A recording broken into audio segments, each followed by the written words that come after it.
हाँ जी, तो बच्चों लेकर के आया हूँ आप लोगों के लिए एप्लीकेशन नंबर 3 गॉस की, जिसमें बच्चों मैं आप लोग को बताऊंगा कि आप किस तरीके से इलेक्ट्रिक फील्ड निकाल सकते हो। इलेक्ट्रिक फील्ड निकाल सकते हो ड्यू टू कंडक्टिंग स्फीयर, है ना, कंडक्टिंग स्फेरिकल शेल के लिए। ठीक है, इसमें आप किस तरीके से इलेक्ट्रिक फील्ड फाइंड आउट कर सकते हो एक कंडक्टिंग स्पेरिकल शेल के लिए। ये हमारी एप्लीकेशन नंबर 3 बनती है बच्चों, application number 3 GAUSS Gauss law की। बच्चों बहुत अच्छे से इसको देखिएगा, बहुत अच्छे से। आई होप आप लोगों ने सारी प्रीवियस वीडियोस देख रखी हूँ, जरूर देखिएगा बच्चों, जितने भी मैंने इसके पार्ट बना रखे हैं, ताकि आप लोग के जितने भी बेसिक्स हैं वो सारे क्लियर हो जाएं। बहुत बढ़िया बात। देखिएगा बच्चों क्या करते हैं हम बच्चों, स्पेरिकल शेल के लिए सबसे पहली चीज़, आप एक स्पेरिकल शेल बनाओ। ये देखिए, ये हमारे पास एक स्पेरिकल शेल है, मान लीजिए, ठीक है। ये हमारे पास एक स्पेरिकल शेल है, इस पर पॉजिटिव चार्ज जो है वो पूरी तरीके से बिखरा हुआ है, ठीक है। इस तरीके से ये पॉजिटिव चार्ज बिखरा हुआ है।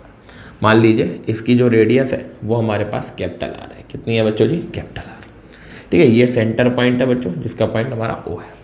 अब हमको क्या करना है, इसके आउटसाइड एक शेल माननी है इस तरीके से, और इससे लगभग r डिस्टेंस दूरी पर एक कोई पॉइंट P रखना है, जहाँ पर हमको फाइंड करनी है, इलेक्ट्रिक, क्या फाइंड करनी है? Electric field. कोई दिक्कत तो नहीं बच्चों? सबसे पहली चीज़ बच्चों, यहाँ पे आपको कुछ चीज़ें कंसिडर करनी है। यहाँ पे आपको छोटा सा एरिया कंसिडर कर लेना है, छोटा सा एरिया। और अब आप देखो, ये पॉजिटिव चार्ज है, तो इलेक्ट्रिक फील्ड का डायरेक्शन किधर की ओर होगा? इधर की ओर, है ना जी। और यहीं की ओर बच्चों किसका डायरेक्शन होगा? एरिया वेक्टर का। बोलो जी, क्लियर है? सरफेस के जस्ट परपेंडिकुलर, तो इनके बीच जो डायरेक्शन, वो जो थीटा हुआ, वो कितने डिग्री का हुआ? 0। कोई दिक्कत वाली बात तो नहीं? कोई दिक्कत वाली बात नहीं। सबसे पहले हम ऐसा मानते हुए चल रहे हैं, जो पॉइंट है वो आउटसाइड द स्फीयर है, लाए outside the spherical shell, outside the spherical shell. कोई दिक्कत वाली बात तो नहीं? Outside the spherical shell. तो इस कंडीशन में जो R होगा हमारा, ये बड़ा वाला जो R होगा, ये इस वाले स्मॉल r से कैसा होगा बच्चों जी? ग्रेटर। सबसे पहले इलेक्ट्रिक फ्लक्स निकालेंगे। Electric flux the whole integral of EDA cos theta. आपको पता है थीटा कितना है हमारे पास? 0। तो electric flux is equal to whole integral of EDA, और ये कितना हो गया बच्चों जी? cos 0। आराम से देखो, बड़े आराम से समझ में आएगा, ठीक है। ये हो गया बच्चों जी 1। तो द होल इंटीग्रल ऑफ ये, जैसे द E इंटू कितना? DA। E को बाहर निकालो, होल इंटीग्रल ऑफ DA। अब DA देखिएगा बच्चों, इस पूरे का है, इस पूरे का बिल्कुल। तो इस पूरे के लिए क्या हो जाएगा? Electric flux is equal to E 4πr², ठीक है जी। क्योंकि इस वाले की जो रेडियस है वो कितनी है? Small r। ये अपॉन में लेकर के आइएगा, ठीक है। तो electric flux is equal to, बल्कि ये E is equal to, sorry, electric flux upon कितना? 4πr²। अब आप जानते हो बाय गॉस लॉ क्या हो जाएगा बच्चों? Phi is equal to Q upon epsilon naught. ये वैल्यू यहाँ पुट कीजिए, Q अपॉन एप्सिलॉन नॉट, और इनटू में कितना? 4πr²।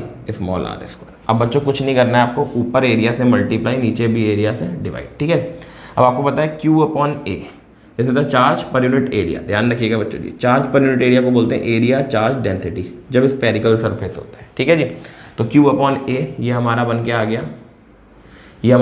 गया, sigma. E is equal to sigma, और ये Q, और अपॉन में कितना? Q नहीं बच्चों, A, और अपॉन में कितना? एप्सिलॉन नॉट इंटू में 4πr²। अब ये जो A है, ये इस वाले अपने कंडक्टिंग स्फीयर का रखो बच्चों जी। तो E is equal to sigma 4πR² upon में कितना? Epsilon not 4πr²। 4π से 4π कैंसिल आउट, इलेक्ट्रिक फील्ड कितनी आ गई? Sigma r² upon epsilon not small r²। This is the electric field for a point charge is placed outside the spherical shell. I think clear हो गया होगा, बिल्कुल एकदम अच्छे से समझ आ गया होगा।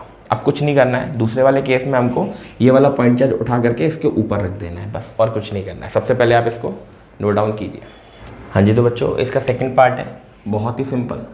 सेकंड पार्ट में क्या है बच्चों जी, कि जो अब R है इसको हम स्मॉल r कैपिटल R के बराबर रख देंगे। मीन्स अब कुछ ऐसा होगा कि ये हमारा कंडक्टिंग स्फीयर है, ये हमारा कंडक्टिंग स्फेरिकल शेल है, और इस कंडक्टिंग स्पेरिकल शेल का जो रेडियस था वो इस कैपिटल आर था।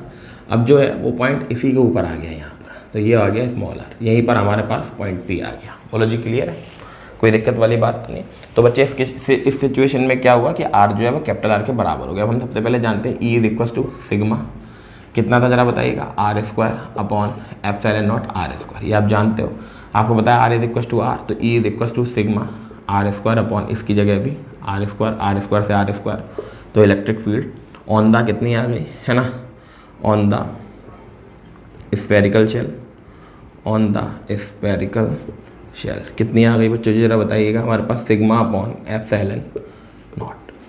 ठीक है, यानी कि किसी भी कंडक्टिंग स्फीयर के अगर जस्ट आप ऑन द यानी कि उसके ऊपर लेकर के आ जाओगे किसी भी पॉइंट चार्ज को, तो इलेक्ट्रिक फील्ड कितनी लगेगी, सिग्मा अपॉन एप्सिलॉन नॉट। अब आपको कुछ नहीं करना है बच्चों जी, इसी में समझा देते हैं थर्ड पार्ट। अब आपको कुछ नहीं करना है, तीसरे वाले पार्ट में आपको इसको इनसाइड लेकर के आना है, यानी कि if the point charge is placed inside the surface.